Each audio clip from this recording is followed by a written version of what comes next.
Hi, and welcome to the 12 o'clock news. It's been quite some time, but we're back at it just in time for some of the hottest news in Overwatch in 2017. With me, as always, is Harsha and Sideshow. Welcome, guys. The hottest people of 2017. Yeah. That's and Sideshow. And Sideshow. what the... Hey, you don't need to do that to me. Yeah, I'm sorry. That was mean. All right, so starting out, we're going to talk about the death of monthly melees, which have been around since it seems like the dawn of time. They've been a staple of competitive Overwatch, and they've announced that May will be the last month of monthly melees. How do you guys feel about this? This is a pretty big change for us. The death of Overwatch completely, Harsha. I agree. I mean, on one hand, I understand why people are freaking out about it because it's like the tournament that I feel like it's really like comfortable, like laid back tournament because they know the casters really well and they like know the teams really well, and like I don't know, something you can look forward to every month. But I don't think it's as big of a deal when you realize that reportedly Overwatch League is supposed to start at like Q3, and Blizzard has said pretty much at every turn of the way that it is still coming up at Q3. So like it makes sense when you consider the time frame and like what they want to start doing with Overwatch. And I mean we do have Takeover confirmed, so like it's not like tournaments are just completely dying right after the monthly melee is done. And we have we had the Cyberpower last weekend. That wasn't actually a above 10k tournament, so it just kind of slipped in with one of those community licenses. But I know for a fact that there are other tournaments being planned that are 10k plus as well. So this isn't, as some people were suggesting, the end of any online 10k plus tournaments ever again by third-party licenses or something like that. I think, though, that you're definitely right in that the timing suggests that this is going to start ramping up. Maybe not this month, but from next month onwards to some big stuff happening. I think from the outside, it kind of looks like nothing's ticking, but that's just because you're staring at the blank wall of no communication coming from Blizzard. But I'm fairly confident that they're working their butts off inside to actually make things happen. Now, whether or not it ends up being a success overall by any metric is, it still remains to be seen. But it's a huge undertaking that they've got, and I think we'll start to see things trickle out within the next month. Stars for effort. They were pretty clear about that June end date being like pretty hard. I think they're going to start reining in things in general, and it seems like hopefully we will see fewer of the kind of succession of online tournaments and start seeing more offlines, such as the Takeover 2 50k tournament happening in Germany, I believe. Yeah, Kraft. It's gonna be really exciting. The first week of June. It's gonna be the first offline that we've seen, God, since NGE, I want to say. Has it been that outside long? of Apex? Outside of Apex, yeah. I mean, and Apex, the only reason that I don't count Apex, because I should, it's clearly like the highest caliber of play, but the only reason I don't is because I never get to watch it, and it's really sad for me. And I want to see some good European teams get in there and get their hands dirty. I'm really excited to see it because 6 months is a long time for, especially in Overwatch. That's a long time to wait for an offline, so I'm pretty psyched to see what comes up with that and how that turns out. And we only have to wait a couple more weeks, so that's good. I mean, there is also the OWPS happening in China, the Overwatch Pacific Championship happening with like Blank and the Taiwanese and that kind of area, Southeast Asia teams. And there's also a LAN coming up, the ESL LAN in Australia with some of those domestic teams apart from Blank, so like Plot One, Mastermind, Monopoly Club, teams like that. But yeah, this is going to be the first one in the West and the first one for Europe, the first proper tournament for Europe since DreamHack Winter in November, the end of November, because of course they didn't have MSI MGA, and then there was just nothing in January, February, March, April, and May. That's 5 months of six months, 6 or 7 months. I mean, it's almost 7 because it was at the end of November, right? And it's the beginning of June. No, so it'll be 6 months. Yeah. Oh yeah, that would make it more towards 6 months than 7. Okay, maths. We're learning how to count. Right. It'll be fine. It'll be fine. Yeah. Well, but it's been a big absence from the scene. Yeah. I mean, I'm excited to finally see NIP play again on LAN, because every time they played on LAN, they've just disappointed like miserably, honestly. Like they're going to the Overwatch Open, they're supposed to be like the big European team, and then the metagame evolved into something that just completely countered their style, and then like they're supposed to completely countered their style, but they were like that close to beating the eventual champions. That is true. But then like at the next tournament, they were considered the strongest team, and then Misfits were considered like a team in shambles, and then they end up winning the tournament anyways. Like Fnatic knocks them out of all teams. A mid-tier NA team now, by all means. Now, they weren't at the time. That was Yeah, Fnatic's glory days, man. Yeah. They were performing well at that time, but there's been a big resurgence of other teams. They've kind of all slipped. But yeah, I mean, the fact that ex-Cyclone have made it there as well. They won the most recent qualifier. They beat Movistar. Well, no, they didn't beat Movistar and Hammers because I think they were on the other arm of the bracket. But they beat Hammers. They beat Hammers in the final. But Movistar got knocked out. So it'll be really interesting to see who comes up the next qualifier as well, because there's still Movistar, Hammers, and there's some other team. I think is it like Dignitas as well that was entered in that qualifier. But so they haven't announced the rest of the teams that have been invited yet, I don't think. So people are kind of basing on what they assume is being invited just by who's not playing in the qualifiers. I mean, very much most likely United and Misfits, I think, because those two teams aren't. I mean, I haven't spoken to them, but they aren't playing in the qualifiers, and I imagine they do want to be at Takeover. So I think you can assume that Dignitas and Movistar Riders and Hammers are going to be fighting for that. I'm actually pretty impressed by Hammers for taking out Movistar Riders. Movistar Riders looks like probably like the strongest team in Europe because they won the last two tournaments. So I mean, exciting to see like other teams stepping up and doing well. And Cyclone had a ton of hype around them, so like cool to see them on LAN. Yeah, definitely. Maybe somebody should pick them up. Drop one of your mediocre North American teams and pick them up. Speaking of dropping, we've had quite a few teams drop their rosters recently. I think TSM just came out and said, JK, we don't want any part of this. See you guys later. And dropped, like, I think 2 that was at Blam and Connor J. Yeah. We were just like, yeah, sorry, guys. We're just not going there. But you know what they did instead? They invested in PlayerUnknown Battleground. Hallelujah. So somebody else just picked up a Paladins team as well. Was that people play Paladins? That might have been Complexity or something. It was like one of the teams. Oh, it was Denial. Denial just picked up a Paladins team. They dropped their, or rather, I don't think they actually. People are lumping in Denial with the rest of them, like Denial and Red Reserve. But I don't think those situations are the same. Like Denial and Red Reserve, at no point were even thinking about entering the Overwatch League. That's just, it wasn't even on their radar. They just weren't performing well with their team or didn't have enough money to pay them. Wait, Paladins? Like Paladins? Yeah, mate. But apparently they've got like. Someone said they have the Seagull of Paladins on their team, so maybe they picked up like a big streamer or something. I don't know. I was just reading the Pro Talk. Do you know what the difference is? People know who Seagull is. Yeah. Possibly. He's a pretty big guy. I haven't seen this Seagull of Paladins, but maybe it'll be a good pickup for Denial. You can just keep your Overwatch team on a really low salary and then drop them, and then. We've heard like stories about how Denial, like the org and the team interacted. It hasn't seemed positive, and I know that they've had like troubles in Smash Bros as well. So like hopefully they can get it together in Paladins, and it's not like a repeat of the same pattern. It's weird because they just got an NFL player invested in the team. I don't know how Denial. In Denial, yeah. Oh, that's interesting. Yeah. Have you guys seen the Twitter account of Survivor for all the orgs that are dropping out of Overwatch? My favorite part is that Reunited isn't even on the island. They fell off in the ocean. My favorite part is that LG Evil and LG Loyal are the breasts. If you look at the picture, it's like got like an org on everybody's face, and then LG is just like a pair of titties. That makes sense, doesn't it? Yeah. Did you know that anatomically one is always bigger than the other? I think we know which one's bigger. Okay. I'll sort it out and let you know.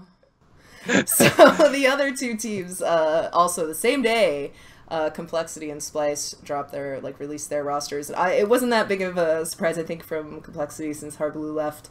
They've been struggling, and that team was in shambles. Yeah, it was pretty. They were pretty openly just like, yeah, like we didn't really get where we wanted to go, and we don't really see a future, so we're gonna peace out. But Splyce obviously had kind of a more substantial reasoning in the video that was published, which is more along the lines of that, the investment would be so substantial, etc., that they weren't willing to commit to it. But with the gossip coming out through, was it Richard Lewis, that Boston was already kind of spoken for, it made sense that they wouldn't really bother with Overwatch at this point. Yeah, Marty came out, the CEO of Splyce, and in his announcement video, I'm very explicitly said this is not because of the Robert Kraft news. It just happened to be the same day. Yeah, it just happened to be, but I don't really buy that. Like, yeah. I think if it's just the price point that you're worried about, and you still wanted to get into the Overwatch League for like a Boston spot, given that all of their infrastructure and their people invested in Splyce or in Boston, etc., then you would still be kind of hanging around and looking for other opportunities as well. Here's the other thing as well. I don't really understand why you needed a team to be able to get into OWL in the first place. This never made sense to me. It's like, why are big orgs picking up dreadful teams? And Splyce wasn't right from the beginning going to be a dreadful team. It looked like it had promise with like Kungana, and they were meshing things together. But there were definitely orgs that looked like they were vying for spots, who were just picking up kind of dribbly teams. And then it's like, well, these guys aren't going to OWL, are they? If you've got a spot in OWL, you wouldn't keep these guys. You'd look for someone else. So what's the point? You might as well just like not have carry on. Yeah, I mean, you might as well just carry on bidding. Say that you're in the process, get in touch with Blizzard, say you're interested, like TSM were, but not actually have a roster. I mean, it's if we're to believe Richard Lewis's reports, then that it's not like the New England Patriots have a roster. They've just hidden it somewhere for all of this time, and they're just going to pop them out. They're the 6 best NA players. You just don't know them yet. Yeah. The 6 best NA players you don't know yet. That sounds like a clickbait article that we should be writing. No, they just have really high SR, and everyone has so much faith in the Blizzard SR system that, you know, if you have top SR, you must be the best in the game. That's how it works. That's another interesting point, because Blizzard are still, rather regularly, I think, making adjustments to their SR system, and yet they want to eventually use that to qualify players to play in the league, but, like, they're pretty openly admitting that it's broken AF. I don't know. Yeah. There are problems with it. I think one of the things though is that, like, at some point everybody above like a certain level you can tell is pretty good, and then I think that I mean, we don't know anything boosted, about which happens all the time. Yeah, true, but like we don't know anything about the Combine that's supposedly coming up, and that's gotten a lot quieter. Than tell you what, else. we do know something about the Combine. We know that Miro's in it. Yeah. We know that Miro's in the Combine, and he's also in Lunatic High, and he's also in Korea. So I'm not sure quite how those 3 facts mesh together, but we'll see. You just keep him on a Sideshow. Keep bringing it up. Yeah. When you look at the Overwatch World, not the Overwatch World Cup, the Overwatch League website as well, it still talks about like the Combine and all of this stuff, and I can't fit the pieces together in my head at this point, where you've got franchising and it being centered around the US to begin with, plus a Combine, plus all of these things. It must be split up into different parts. In the meantime, there's nothing for anyone to actually effing play in. So how are these people getting any kind of practice to actually play in a league if they're spending a year not being able to play in offline tournaments? They're just playing online tournaments with 150 ping, hoping that eventually someone will pick them up. Hey, what? There's one thing to play on, and that is the ladder. So get on that. Yeah, at some point, I think they do or will have a plan for the Combine in some sense, and there'll be some way of bringing this in. But it also doesn't make sense in that these individuals, like the Robert Krafts and Steven Rosses of the world, who have allegedly bought into the Overwatch League for certain cities, it doesn't make sense that you would make them go to the Combine, right? You're like, okay, you go and pick up a team that you want to invest in. These guys have billions of dollars, and they're like, but you should probably go and check out these guys who are just really good at the ladder and don't really have any experience in top teams. They're not going to do that. They're going to buy top players from other teams who are going to give them up because they either don't have spots in the Overwatch League or want the money or are going to be like feeder teams for that. So the Combine can't directly feed into the Overwatch League. You're balancing franchising and high quality teams, and those two things already naturally don't go together, because if you don't have like a natural system of the shit stuff gets weeded out, then you're gonna have to like have constant roster changes or something just to keep those teams that are in OWL being some of the best teams in the world. Otherwise it's just gonna be like a poop tier league. I get the feeling that a lot of the teams that enter Overwatch League aren't going to be like 6-man rosters that we've seen today. I feel like from like a sports owner's perspective, okay, obviously they're going to be talking to esports like people, like consultants, I guess. You know, that's a meme now, but I mean, I imagine there are people that can advise them on like matters like this. But I feel like why wouldn't a big sports owner just want to come in and pick up the 6 best players rather than like 6 like players that have demonstrated synergy, right?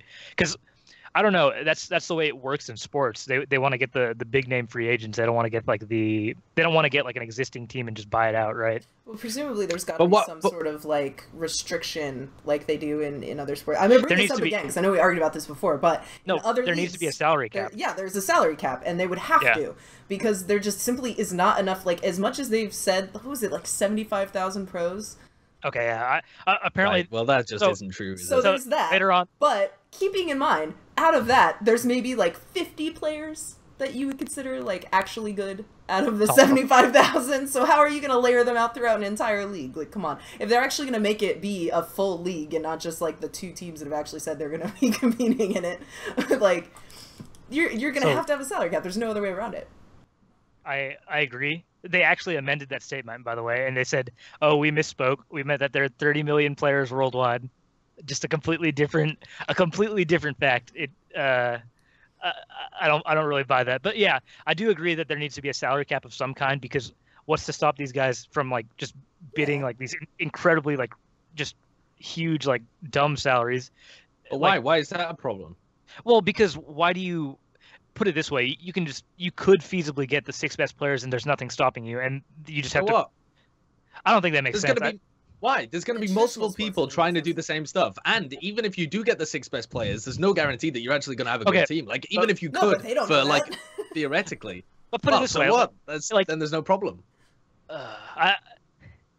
This is a sports thing, Sideshow. So, like I think there has to be some, like, even playing field at some point. I think that, yes, capitalism, like, it should be, accepted in the sense, and like you should be trying to give players the best contracts that you can give them, but it has to be within some sort of like framework. Like, there has to be a minimum and a maximum, I think. Otherwise, how would the player union work? If like you've got players that are like bought for like peanuts, then they can't pay rent, but they've got to work 8 hours a day? Well, no, but you can obviously set a minimum without setting a maximum. Like, a minimum is to help the players. A maximum is to impose some kind of, like, arbitrary, artificial level playing field. Right. That also... But the maximum also stops your big people that you've deliberately tried to buy into the league flexing their powers. Like, the whole point of bringing these guys in is so that they can flex their powers over, like, the fact that they have this buying power, injecting money into the scene. You can make it a really high maximum. Yeah, you can. But I mean, nothing's stopping it from being like. But here's the other thing as well. You can't make it pay to win. Yeah. But it's not pay to win. Even if in sports it can be pay to win, because the literal individual prowess that you have in sports games can have so much impact on the game. Yeah. In Overwatch, if you went, for example, to Korea, right? If you went to Korea and tried to get the 6 best players, there is no guarantee that would even come top 3 in Apex. The team owners don't know that. It doesn't matter whether team owners, but that's the whole point. You're trying to make it even so that people can't just buy ridiculous super teams and dominate the league, because then that is a bad result for like the viewership, right? Yeah. But if they go out and just burn all their money and buy the 6 best players, sign them to fucking unbelievable $1 trillion salaries, and then still don't do that well, then they're going to rethink it after the first season. They're not just going to fritter their money away. Okay, let's be clear. If you bought the 6 best players in Korea, you'd make lunatic high with 2 better DPS. And you still might. And you'd win. To Luxury Watch Blue or Kongdu Panthera or whatever. You could very easily still lose. Yeah, but you could form like. My point is, you can't just dominate the league by buying the 6 best players. So there's no need for some artificial max salary cap. I think also, by the way, just to go on to a slightly different tangent, this has just been posted by Jacob Wolf of ESPN, which is his article, "Teams Hesitant to Buy into the Overwatch League Due to High Cost Undesirable Contract Terms." I'll just read this out to you. Activision Blizzard is struggling to sign franchises to its yet-to-launch Overwatch League because the asking price is too high, multiple sources close to existing franchises and investment partners told ESPN. Multiple sources said Blizzard is asking for $20 million franchise fee for the league featuring its popular 2016 title, which goes along with pretty much all the other rumors that we've been hearing, that $20 million kind of size, with prices escalating from there in larger markets such as New York and Los Angeles. However, following the $20 million buy-in, teams are not guaranteed revenue sharing until after 2021. Oh my God! If Blizzard meets certain criteria that sources did not disclose to ESPN. Additionally, sources said if a team sells its spot to another party, the league would receive 25% of the proceeds. So that's pretty interesting. That sounds god awful. That's via sources to ESPN, and Jacob Wolf normally does really good journalistic reporting. He's normally correct, yeah. Yeah, he's normally very accurate with his stuff. What the hell? Why would you not? That is information that has never even been rumored, as far as I'm aware. So I've never heard that. You need revenue sharing. Teams are not guaranteed revenue sharing until after 2021. That's a long time. That's like considering they've announced nothing about what the structure of this is going to be. Yeah, but they don't have to announce. They could still be pretty deep in talks with these guys without us knowing anything about it. Did you see the end where it says that the deals that were previously cited were handshake deals, and that they allowed both groups to buy in at the lowest price possible, like that any other organization agreed to? No, I didn't get down to that bit yet, but so they basically gave them a discount. Well, they get a discount whenever the prices are made clear. Huh. It's funny that the richest people that are going to buy into the group get the lowest price. Yeah, that doesn't really.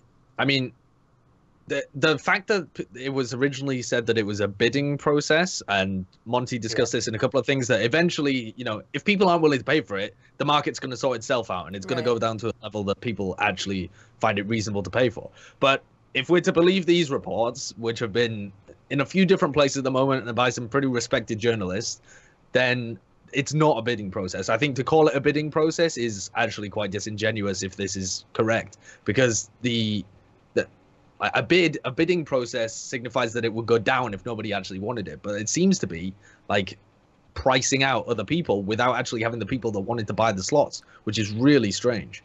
And to be clear, these are probably the two most respected investigative journalists in esports. What was the biggest viewership that Overwatch ever got? Was it the World Cup? World Cup. It was a World Cup with like no, actually, the World Cup peaked at like 70, but Apex Finals peaked at about 140. So let's for the moment rule out Apex, because Apex will presumably get to keep doing their thing since they're not going to be included in the league in the beginning, right? Because it's going to start out with just North America, yeah. Presumably, yeah. Was what they've said is that they're going to start with North America. So let's rule out Apex viewership numbers specifically because that's going to be different players, different than what's in the Overwatch League to begin with. Then we could say pretty comfortably that the World Cup would actually be more representative of what we'll probably see in the first year-ish of Overwatch. No, I don't think so. I don't think that's like... no, I think the World Cup was pretty big, but the fact that more people tuned into Apex is like they enjoy... It's built up its brand name after a couple of seasons. It's a better show. And, like, it's the best thing to watch, but... Yeah, it was a really good show, but it also had like a really incredible game. So you're going to have all those same three things in the Overwatch League. Arguably a lower level. I mean, it's probably not even arguable. It's going to be a lower level of competition if it's going to be the North American teams. But there's still a very large fan base there. So I think it wouldn't, and it's going to be pushed super hard by Blizzard. But are we going to get the same fan base that Korea already has established? No, I think you'll get a completely new one of more casual fans who want to tune into that kind of thing. But I still don't think that's what they're probably banking on. But my argument is, it's already not like as far as an esport goes, it's already like not that big. Overwatch is relatively small, and it's even small compared to like a lot of other games that you would kind of laugh at as having a competitive atmosphere. So it's for me, it's kind of like you're really selling these people when this game is not performed. Well, we're only a year in as well. Yeah. I think a year into League of Legends, a year into CSGO, something like that, these games were not looking good as far as I can remember. I mean, I wasn't here for League of Legends, but community support for CSGO to get where it is now, and now CSGO is amazing. But that was like at the same time, community driven. These games had like huge changes to get to the place where they are. Like CSGO apparently was just unplayable for a lot of people. Like they hated it when it came out, and then Valve made some major changes to it, and then they added skins. It massively took off when they took out put in the crates and the skins and all sorts of stuff, whatever that operation was. The other thing is that League of Legends was just like tiny when it started out. Like even though it took a significant amount of time, the game doesn't look anything like it first did, basically, when it came out. Still feel like just money is not going to be enough to make it an immediate success. Like, yeah, sure. Because Absolutely. if that were true, then everyone would be playing Heroes of the Storm. If that were true. I mean, Heroes of the Storm never had anything like the immediate grab of so many fans. Yeah. It's got an enormous player base. Overwatch. It's got a lot of really engaged casual fans. It's certainly got potential to be like a good fairly game. Deep esport. Yeah. The difference is just making people watch it. It is their fastest growing IP ever, and their first IP to 30 million players and $1 billion in revenue. So, yes, the game has potential, but we don't know. We have to tap into that potential. I'm just playing devil's advocate here, because if I'm looking at it as an investor, I'm saying, why am I going to invest in this game as opposed to CS:GO, which is proven to be insanely popular? And that's the thing with CS is never going to have the same massive infrastructure and and that kind of developer support that Overwatch is. Overwatch has it doesn't seem clear at all to us, but there is some kind of, I hesitate to use the word clear actually, but there is definitely a plan, some kind of structure that they're looking at. It is a bit murky, but it's kind of the beginning, and we don't know anything about what they actually know at the top, in Blizzard HQ. So they could have a crystal clear plan that they want to execute. We wouldn't know anything about it. I just think it's got to be hard to sell without any kind of proof of success so far. As far as it goes as an esport, as far as the game goes, yes, very successful. But as far as it goes as an esport, it has not been successful. So here's the question then. Should they have been pushing the open circuit super hard to prove that there are viewers there, willing to watch as soon as the Overwatch League? Have they missed a trick by not building up a massive open circuit like a pre-OWL, like they're planning for the off-season? Or at least have some kind of offline circuit. Anything. It just does not cost that much money to have offline tournaments. If you have, a 2-month-long offline or something like that, where you have, an established thing, and it doesn't have to be that big of a prize pool, but people want to play offline. That's how you prove things. That's where you get the best content anyway. Online tournaments do not have the best content because you're only getting gameplay, and you're getting questionable gameplay. Because when you use online, it's not the same as LAN. It's just never going to be good enough. It's never, in my opinion, it's never going to be good enough to have an online and be able to prove that you're the best. You prove that you're the best by playing on LAN. That's it. And you can't do that right now. No one's been able to do that for 6 months. Like Sideshow saw when he was casting this weekend, when you play online tournaments, you see Shadowburn on Winston instead of Genji. Yeah. They don't take it as seriously either, because this was $10,000 prize pools. Who cares? But if you're an Overwatch fan anywhere other than the West, you've actually probably had some pretty good content. If you live anywhere in Asia, you've had some good content. Not in Australia actually, but Australia can at least root for blank, right? Yeah, in the Pacific Championship. But there have been long-standing LAN tournaments. If that was happening, if instead they'd had that over in the West, would that? I'm trying to think, because I feel like at that point you're probably putting all of your eggs in the Western basket, and it is a very global esport. But that's where you can't just focus on the West. They've said that's what they're doing. They're in the beginning were very clear that they're starting with North America and presumably. But then don't you have to throw a bone over to China and Australia and Korea? That's what I'm saying. They've got their bone. Man. They have they have the whole everything that's being developed. Imagine if Apex hadn't stepped up and done this, if OGN hadn't done this, there wouldn't really be an Overwatch esport. It would not be on the map at all. Thank God they did. Thank God they decided they wanted to do this, because it's been incredible, and it's been keeping a lot of the scene together, and it has that high level of competitive play. And then we're sitting over here with our thumbs up our butts playing $10,000 cups over 3-4 weeks at a time. The thing that actually gives me quite a bit more optimism about the whole Overwatch League idea is that I'm very aware that I don't have a clue what's actually going on behind the scenes with regards to their plans and stuff. And Blizzard tend to have, or seem to have, this ability just to kind of pop up with an announcement and suddenly everything's planned and it's all there. What happened for the World Cup this year? Yeah. They just kind of bust out and they were like, oh, it's going to have offline qualifiers at 5 different locations around the world. I was like, what? I wasn't expecting that. And then it's all just planned, and the people who've been voted into the committees are off to Sydney and Shanghai and all of this stuff to play actual offline qualifiers for the World Cup. So they're clearly not just twiddling their thumbs, putting all their eggs in the basket of the Overwatch League. Yeah, which is great. Like I'm actually really looking forward to that as well. I think it's just like, remember the last time they did a World Cup? Like, I think it just takes them a while to like get it right, you know? Maybe. We should have better teams at least this time. Yeah. Definitely not a straw poll. Yeah, definitely not a straw poll. That should be interesting. Isn't Seb on the England? Don't rub it in Sideshow's wound. Yeah, man. Numlocked is more adept than you at selecting qualified players. How do you feel about that? Very possible. What happened? It's very possible. Reader saw Sideshow's article and they're like, "Oh fuck, we can't vote for this guy." Yeah, look, he's got terrible teams all over the place. He clearly knows. I think they just Googled you and they were just like, "Oh man." Well, the thing is, someone else actually. I was considering having like doing some more for fun debates with like the other people in the thing, just to promote some content, you know, for the committee and whatever. And I thought it'd be fun to do like some American ones as well. But I kind of stopped mostly because I couldn't be asked, but also because it was. I don't think that analysts, right? Here's a controversial issue. I don't think that analysts are actually the best people to be like picking out these World Cup teams, even though I am one. If I was to pick the best committee for the UK, I would have picked somebody like Cruz, who's been playing in the European ladder for ages and has like roots down to know the other kind of emerging talent that's within the top 500 or whatever. And then I'd also pick a coach, someone like IU KKKK or whatever his name is. I call him Luke. Luke, that's a much better way of pronouncing his name, actually. And then I would have picked like maybe even another player or another coach or something. But I think those guys actually have a better idea of like who the emerging talent would be, and the coaches have the ability of like already working with teams. You know, somebody like me, I don't actually know like who the upcoming players are, because people only get on my radar once they're already in good teams.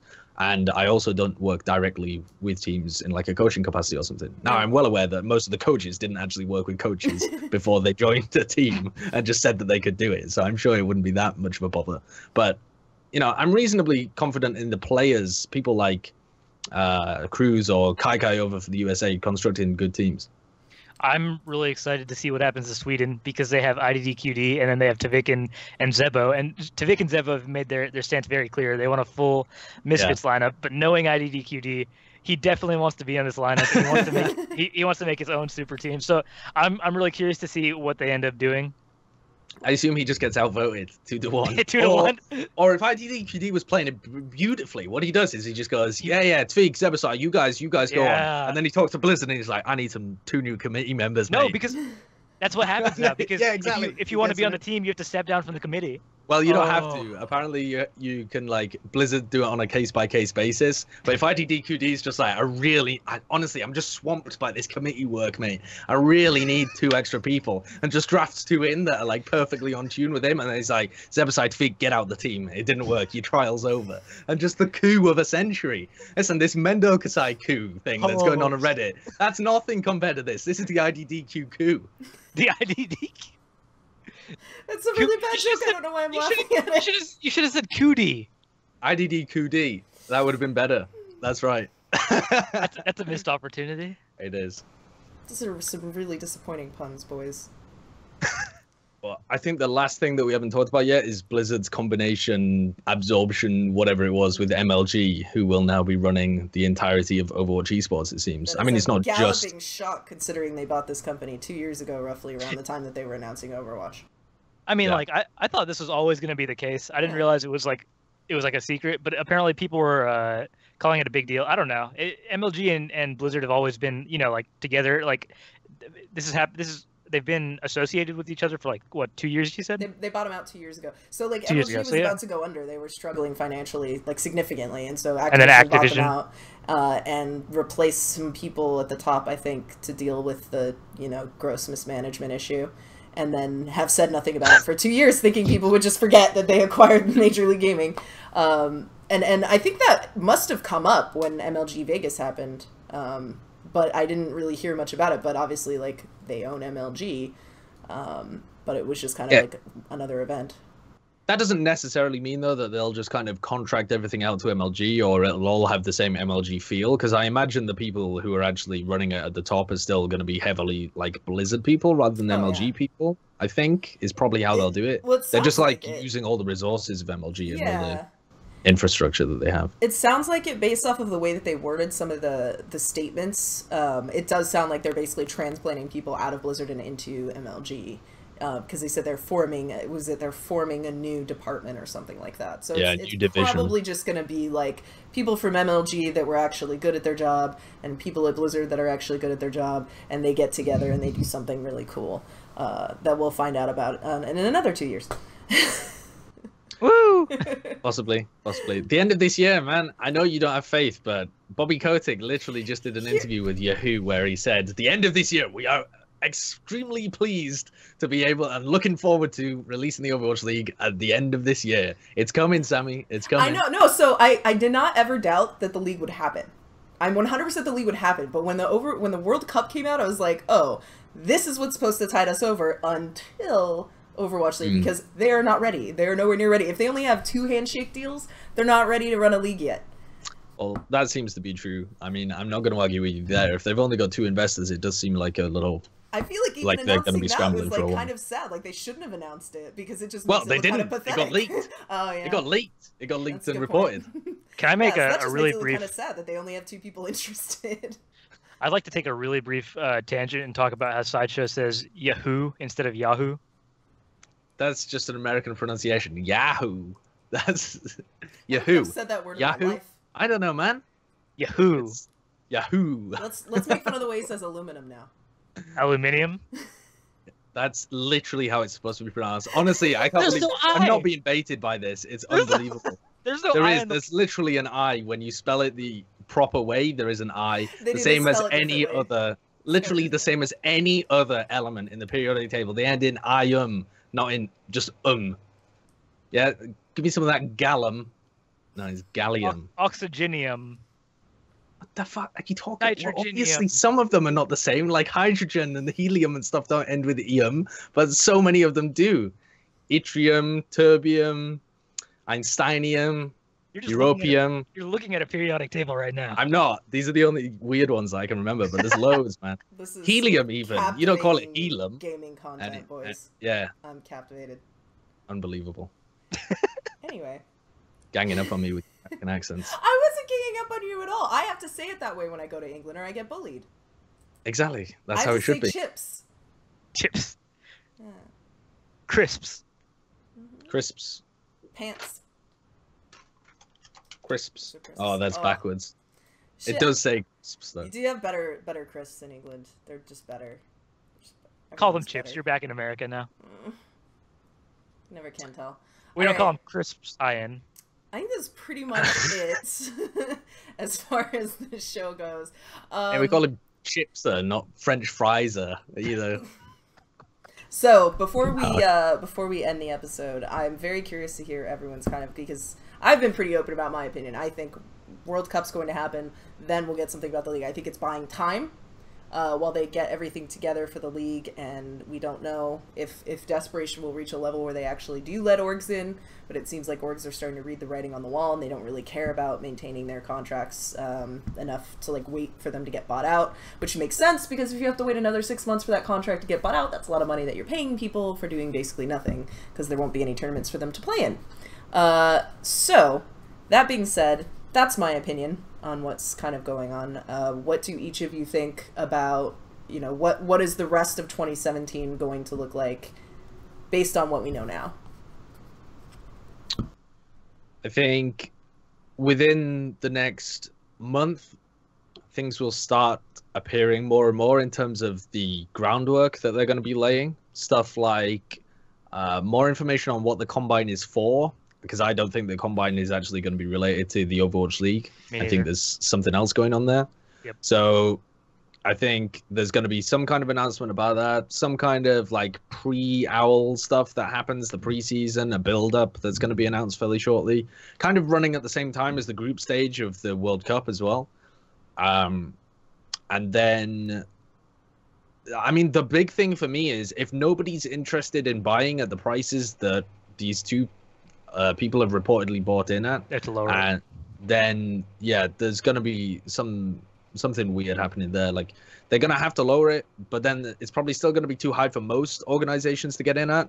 And so I think what'll end up happening, if I had to just put a wild guess, is that the people who actually buy the slots will end up contracting out either organizations or people who work highly in organizations to run their slots, and we'll end up having something that's just like a little bigger than if the orgs themselves were in there.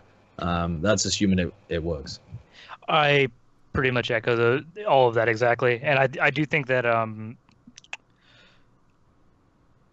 just lost my train of thought.